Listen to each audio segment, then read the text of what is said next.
There's that going on. Now there's real world stuff. And that's where we come around to the title of today's show, Ruined Forever. I got some thoughts on this. I've been seeing there's a lot of people just looking to complain about the new Alliance Challenger. Where do we go? I mean, what do we know about it? It's a Chieftain variant. That assumes that it is going to be medium-sized. A little bit more armored.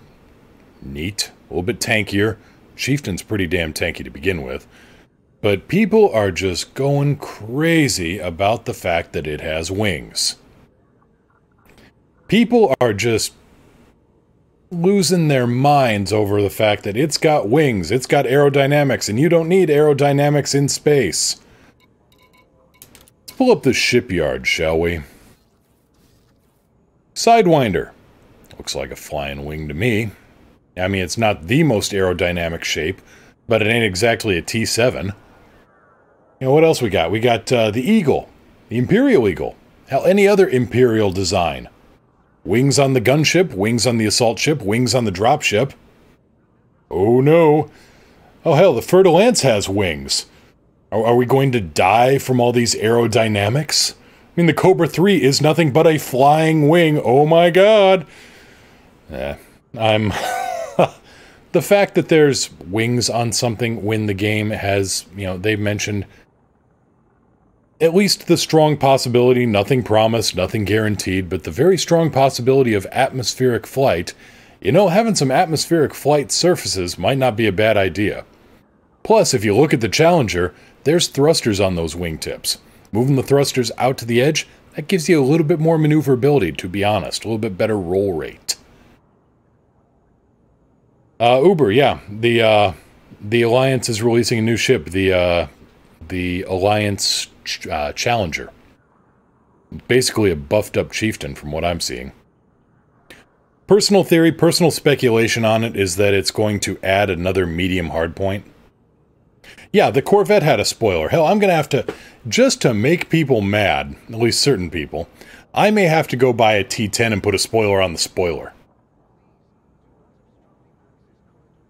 Yeah, the Type 10 has a spoiler, and we're mad about the Challenger having wings. No worries, Ghost. I was screaming that already. I mean, people talking about how Elite is ruined forever. Just... people, pull your heads together. I mean, seriously, I'm a Transformers fan. That's a franchise that's been ruined forever since about 30 seconds into the first episode being aired. You know, I mean, here's the number of things that have ruined Transformers forever. Gimmicks. Headmasters, Target Masters, cartoon movies, you know, the 86 movie, Optimus Prime killed. Well, that set a precedent, didn't it? Animals, Beast Wars. Action figures, Action Masters. Michael Bay? He's done damage, he ain't killed it forever. Animated series, Transformers Animated. Comic books, established writers, fanfic writers, women writers, neon colors, third-party manufacturers, the official manufacturers, cell animation, computer animation. All of these things have conspired to ruin Transformers forever. It's astonishing it's not gone onto the cart yet, given the number of people who insist it'll be stone dead within the next 48 seconds to 52 hours. Much like all the other things that will ruin Elite forever. Now, Frontier's made some pretty boneheaded decisions. Surprised I didn't hear an explosion in the distance when Michael Bay was mentioned? I know, I thought some ship was about to eat it from the sprinkler of doom here. Frontier's made some pretty stupid decisions, let's be honest. Let's face facts. But, you know, they made some pretty good ones too, and they're trying their best to try. You can't please everybody all the time. I get that, but I don't know. Makes my thinky bits hurt sometimes. Maybe I shouldn't use them as much. I don't know.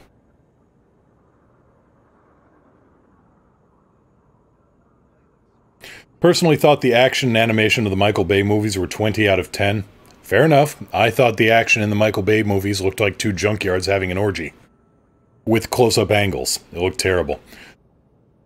Yeah, every company makes poor decisions. They're doing better than some, they're doing worse than others. But like I said, I think I brought this up on Wednesday. That Elite is, Frontier is releasing things incrementally. They had the core game released in late 2014, and they started releasing things incrementally. I mean, the basic Elite Dangerous, maybe it's kind of the frog on a hot plate kind of thing, or lobster in a whatever. You turn up the temperature, start it off really hot, frog jumps in, frog jumps out. By the way, I'm not advocating doing this to frogs. But at the same time, put a frog in a pot of water and start turning it up incrementally. Well, it's kind of like a person in a hot tub. You turn it up incrementally, and before long, I'm not feeling so good. Same thing, I think, with Frontier. I mean, maybe that's why everybody's complaining the game is a mile wide and an inch deep. Because they haven't, or they've forgotten, or they can't see the compare and the contrast between where things are now versus where they were when they started. Elite, starting off, was pretty basic. But it was a job simulator in space. That's kind of neat. They kind of moved the goalposts a little bit, moved them a little bit more, moved them a little bit more, made some missteps, made some great big stumbles, made some pretty blockheaded decisions. But now, here we are, it's 3304. We've got Thargoids. We've got station fires. Got some pretty impressive stuff going on. And it's most likely only going to get better. I mean, I can't imagine they're just going to pull the plug and go, nope, Elite is done. All good. This is what you get now. I don't think they're going to pull that off. Tierlock, did you sit through the YouTube stream? No, I didn't. I didn't. I probably should have, but I was doing some prep work here.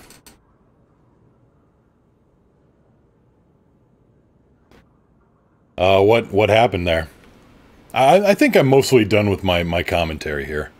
Let's go do some mining quick. There's still a boom going on. I'd like to pick up some painite.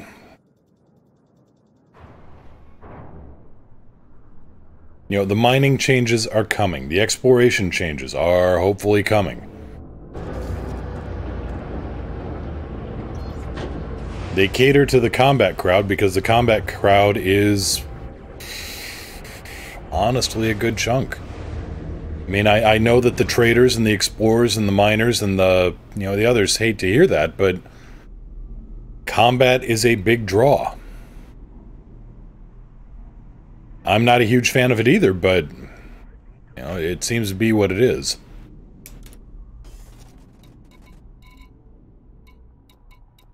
If they can keep the combat crowd happy, in all of its various forms, that keeps the money and the player base flowing in so they can work on other stuff.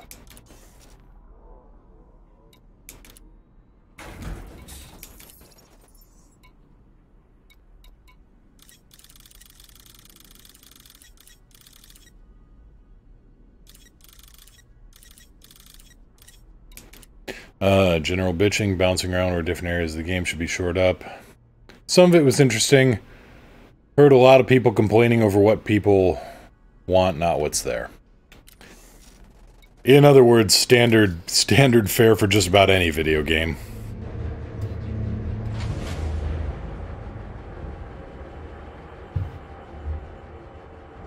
But the funny thing is, if Frontier were just trying to develop everything at once and release it all at once in one big chunk, people would be leveling the same complaints about Elite as they are about Star Citizen.